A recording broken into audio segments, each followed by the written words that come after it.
O que é, afinal, o comunismo? Para responder a essa pergunta, é preciso retornar às palavras de Friedrich Engels, no livro Princípios Básicos do Comunismo. Antes de tudo, vale um esclarecimento. O termo doutrina não deve provocar estranhamento. Doutrina significa apenas um conjunto de princípios e não deve ser confundida com dogma ou com a ideia contemporânea de doutrinação. Portanto, quando dizemos que o comunismo é a doutrina das condições de libertação do proletariado, estamos falando do conjunto de fundamentos teóricos que descrevem esse processo. Mas quem é o proletariado? Proletário é todo indivíduo que vive da venda de sua força de trabalho, isto é, quem trabalha em troca de salário. Esse ponto é essencial para compreender o objetivo central do comunismo, a construção de uma sociedade sem classes sociais e, portanto, livre de qualquer forma de exploração do ser humano pelo próprio ser humano. Uma sociedade sem classes, entretanto, só pode existir quando não houver propriedade privada dos meios de produção. E, em última instância, quando não houver Estado. Assim, o comunismo se apresenta como uma forma de organização social sem exploração, sem classes, sem propriedade privada dos meios de produção e sem Estado. É importante esclarecer, o comunismo, tal como definido teoricamente, nunca foi plenamente concretizado na história. Países como a União Soviética, Cuba ou China não são e não foram comunistas. Se existem classes sociais, não é comunismo. Se existe Estado, não é comunismo. O comunismo, portanto, é um horizonte, um objetivo final. Mas quem delineou esses princípios pela primeira vez? Para isso, precisamos falar de Karl Marx, o mais importante teórico do comunismo. Marx é uma referência incontornável. Não é possível compreender o comunismo sem estudar sua obra. Apesar de estarem profundamente conectados, marxismo e comunismo não significam exatamente a mesma coisa. Essa distinção ficará mais clara ao longo da exposição, mas para início de conversa, o marxismo consiste em 3 pilares fundamentais: um filosófico, o materialismo histórico dialético, um econômico, expresso na crítica da economia política, e um político, o socialismo científico. Esses 3 pilares não são independentes. Eles se articulam e se influenciam mutuamente, formando o núcleo teórico comum a qualquer corrente comunista. Para entender como esse pensamento foi organizado, vale um breve olhar para a trajetória de Marx. Ele nasceu em 1818, na cidade de Trier, então parte da Prússia. Na década de 1840, passou a escrever para um jornal prussiano, onde suas críticas ao regime monárquico o levaram ao exílio na França. Foi lá, em 1844, que conheceu Friedrich Engels, filho de um industrial burguês que se tornaria seu amigo, parceiro intelectual e financiador de seus projetos. Marx havia estudado filosofia na Universidade de Berlim, onde integrou o grupo dos chamados Jovens Hegelianos, fortemente influenciados pela filosofia de Hegel, dominante na Alemanha à época. No entanto, com o passar dos anos, Marx e Engels desenvolveram críticas profundas tanto a Hegel quanto aos jovens hegelianos. Foi justamente dessa crítica que surgiu o pilar filosófico do marxismo. Vale um adendo. Muitos consideram esse pilar filosófico o mais complexo de compreender. E mesmo assim, começamos por ele. Por quê? Porque foi a partir dessa base filosófica que Marx desenvolveu os demais pilares. O método marxista nasce aqui. É natural que esse campo exija tempo, dedicação e familiaridade com certos conceitos. Mas, com persistência, ele se torna acessível. Retomando nossa linha de raciocínio, o comunismo, como vimos, propõe a libertação da classe trabalhadora por meio do fim das classes sociais, da abolição da propriedade privada dos meios de produção e do desaparecimento do Estado. Quem escuta isso pela primeira vez pode pensar, Mas isso não é uma utopia, não é idealismo? É comum a afirmação de que o comunismo seria utópico ou irrealizável. Entretanto, poucos sabem que o comunismo surgiu justamente como crítica ao utopismo e ao idealismo.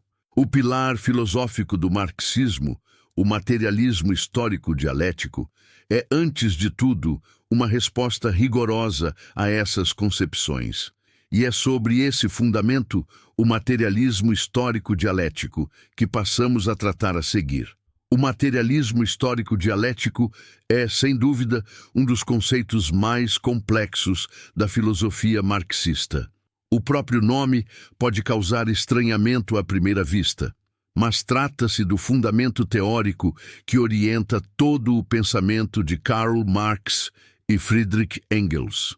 Para compreendê-lo, é necessário começar por um de seus elementos centrais, a dialética. Marx foi profundamente influenciado por Georg Wilhelm Friedrich Hegel, apesar de ter desenvolvido críticas severas à filosofia hegeliana.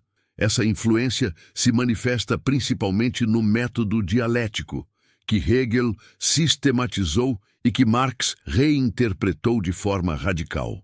Para entender a dialética, é útil contrastá-la com o método que predominava antes de Hegel, a metafísica. A metafísica, conforme descrita por Engels, considera os objetos e conceitos como entidades fixas, rígidas e isoladas entre si. Trabalha com categorias imutáveis, avaliando a realidade a partir de oposições absolutas e estáticas. Sim ou não, positivo ou negativo. Nesse método, uma coisa existe ou não existe. Não pode ser e não ser ao mesmo tempo. A dialética, por outro lado, concebe os fenômenos em constante movimento. Engels explica que a dialética analisa os elementos da realidade em suas conexões, em sua dinâmica, em seus processos de surgimento e desaparecimento. Em vez de categorias fixas, trabalha com categorias relacionadas e em transformação. Um dos exemplos clássicos utilizados por Hegel é a relação entre senhor e escravo. Cada uma dessas categorias só existe em função da outra, e ambas se modificam historicamente por meio de suas contradições mútuas. Assim, enquanto a metafísica observa as árvores isoladamente, a dialética permite enxergar o bosque, as relações, os processos e as mudanças. Para Marx e Engels, esse método era muito mais adequado para compreender tanto a natureza quanto a sociedade. Um exemplo citado por Engels é a teoria da evolução de Darwin, que abalou profundamente a visão metafísica ao revelar que os seres vivos se transformam historicamente. Essa é, em essência, a perspectiva dialética incorporada por Marx. Mas o marxismo não é apenas dialético. É materialista. Para compreender o materialismo, Marx nos convida a observar o mundo ao nosso redor. Cada objeto que nos cerca, mesas, cadeiras, roupas, alimentos, equipamentos, é resultado do trabalho humano. Estamos cercados por uma imensa quantidade de trabalho, mas raramente percebemos isso. O materialismo parte justamente dessa constatação. A produção material é a base da organização social. Marx adota a dialética de Hegel, mas rejeita seu idealismo. Para Hegel, a realidade é a expressão das ideias humanas, e estas são manifestação de uma ideia original de caráter divino. Marx inverte essa lógica. Em suas palavras, o ideal não é mais do que o material transposto e traduzido na cabeça do homem. Ou seja, as ideias não criam a realidade. Ao contrário, elas são produto dela. Primeiro existe o mundo material. Depois, formulamos conceitos para compreendê-lo. Essa crítica também se dirige aos chamados socialistas utópicos, que imaginavam sociedades perfeitas, concebidas abstratamente, sem levar em conta as condições materiais concretas. O materialismo, por sua vez, afirma que nenhuma organização social pode se sustentar sem uma base material correspondente. A realidade determina as ideias, não o contrário. A partir desse princípio, Marx e Engels elaboram a noção de infraestrutura e superestrutura. A infraestrutura refere-se ao modo como produzimos nossa existência: alimentos, vestimentas, moradia, transporte e tudo aquilo que satisfaz nossas necessidades materiais e culturais.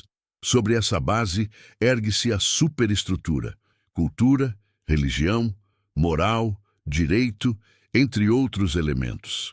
Embora a superestrutura não seja determinada mecanicamente pela infraestrutura, ela depende dela. E, uma vez formada, também exerce influência sobre a base material, um movimento dialético, dinâmico e contínuo. Chegamos, então, ao terceiro componente, o aspecto histórico do materialismo histórico-dialético. Para Marx e Engels, a história humana começa quando o ser humano produz instrumentos para satisfazer suas necessidades. Ao satisfazer uma necessidade, cria outra. E o processo histórico avança conforme esse ciclo se repete. Assim, para compreender qualquer sociedade, é preciso investigar como ela produz sua existência e como essa produção molda sua ordem social. Em síntese, a concepção materialista da história afirma que a produção e a troca constituem a base de toda a organização social. A divisão em classes, os sistemas políticos e as transformações sociais decorrem das mudanças no modo como os seres humanos produzem e distribuem seus meios de subsistência. As revoluções, inclusive as revoluções burguesas, não nascem de ideias abstratas sobre liberdade ou justiça, mas de transformações profundas no modo de produção e na forma como a vida material é organizada. O marxismo e o comunismo, portanto, surgem como crítica ao idealismo e ao utopismo, fundamentando-se no princípio de que a realidade material é o ponto de partida para compreender a sociedade, suas contradições e seu desenvolvimento histórico. Iniciemos com a afirmação de Friedrich Engels, que nos serve como ponto de partida para essa discussão. Devem ser procuradas não na filosofia, mas na economia. É a partir dessa perspectiva que nos dedicaremos agora à crítica da economia política. Antes de avançarmos, é importante recordar por que começamos pelos fundamentos filosóficos. A filosofia, no marxismo, fornece o método, o materialismo histórico-dialético, que orienta todas as análises subsequentes de Marx e Engels. Esse método é aplicado à realidade com o objetivo de compreendê-la em sua totalidade. A partir daqui, ingressamos no pilar econômico do marxismo. Durante seu exílio na França, Marx conhece Engels, que, ao ler seus textos, aponta uma ausência fundamental: a análise econômica. Isso leva Marx a se dedicar intensamente ao estudo dos economistas clássicos, sobretudo Adam Smith e David Ricardo, figuras centrais da economia inglesa do século XIX. É necessário esclarecer o uso do termo economia política. Naquele período, essa expressão era amplamente utilizada porque se reconhecia que economia e política eram inseparáveis. Com o avanço da economia burguesa, buscou-se apresentar a economia como uma ciência neutra, afastando-a da política, uma pretensa separação rejeitada pela tradição marxista até hoje. Não por acaso, a grande obra de Marx, O Capital, carrega como subtítulo justamente Crítica da Economia Política. Assim, a economia marxista se desenvolve como uma crítica profunda à economia política dos economistas burgueses. Há quem argumente que não existe uma economia marxista propriamente dita, mas sim uma crítica à economia burguesa. É uma controvérsia existente, mas não altera o foco do que estudaremos aqui. O centro da crítica. Uma análise do capitalismo. Marx viveu em um período no qual o capitalismo já era o modo de produção dominante. Mas o que isso significa exatamente? Para compreender a crítica marxiana, precisamos dominar um conjunto de conceitos fundamentais, um verdadeiro glossário que servirá de base para toda a análise. 1. Modo de produção. O capitalismo é um modo de produção, isto é, o resultado da interação entre forças produtivas, como os seres humanos atuam sobre a natureza, relações de produção, como os seres humanos se relacionam e organizam o trabalho entre si. 2. Forças produtivas capitalistas. No capitalismo, as forças produtivas incluem a indústria, o maquinário, a automação, as formas de matriz energética e, sobretudo, a divisão do trabalho, fragmentada em partes especializadas. 3. Relações de produção capitalistas. As relações de produção capitalistas são estruturadas pela exploração do proletariado pela burguesia, sustentadas pela existência de classes sociais. 4. Classes sociais. Classe não é determinada por renda, habilidade, talento ou vocação. É determinada pela posição que cada indivíduo ocupa no processo produtivo. No capitalismo, essa divisão tende a se simplificar em duas grandes classes. Burguesia, detentora dos meios de produção, que não realiza trabalho produtivo. Proletariado, detentor apenas da própria força de trabalho, que precisa vendê-la para sobreviver. 5. Propriedade privada dos meios de produção. No marxismo, propriedade privada refere-se ao controle dos meios de produção, fábrica, terra, máquinas, energia, matéria-prima, e não a bens pessoais como casa, carro ou roupas. A definição clássica, inclusive entre economistas burgueses, descreve propriedade privada como a livre disposição da força de trabalho de outrem. Historicamente, a forma que essa disposição assume varia conforme o modo de produção. No escravismo, pela posse direta da pessoa. No capitalismo, pela posse dos meios de produção que obrigam o trabalhador a vender sua força de trabalho. 6. Capital não é simplesmente dinheiro. É valor que se valoriza, riqueza que gera riqueza. Um recurso que permite adquirir meios de produção e força de trabalho. Uma vez incorporados ao processo produtivo, esses elementos passam a compor o próprio capital. 7. Mercadoria. No capitalismo, as relações sociais são mediadas pela mercadoria. Produzimos não para uso próprio, mas para a troca, para a venda. Inclusive, a própria força de trabalho torna-se uma mercadoria.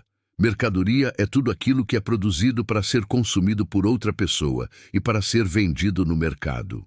Como o capitalismo estrutura nossa vida em torno do consumo e da compra de nossa própria existência, alimentos, moradia, vestuário, serviços, a compreensão da mercadoria torna-se central. Esse conjunto de conceitos fornece a base necessária para entendermos a crítica da economia política desenvolvida por Marx.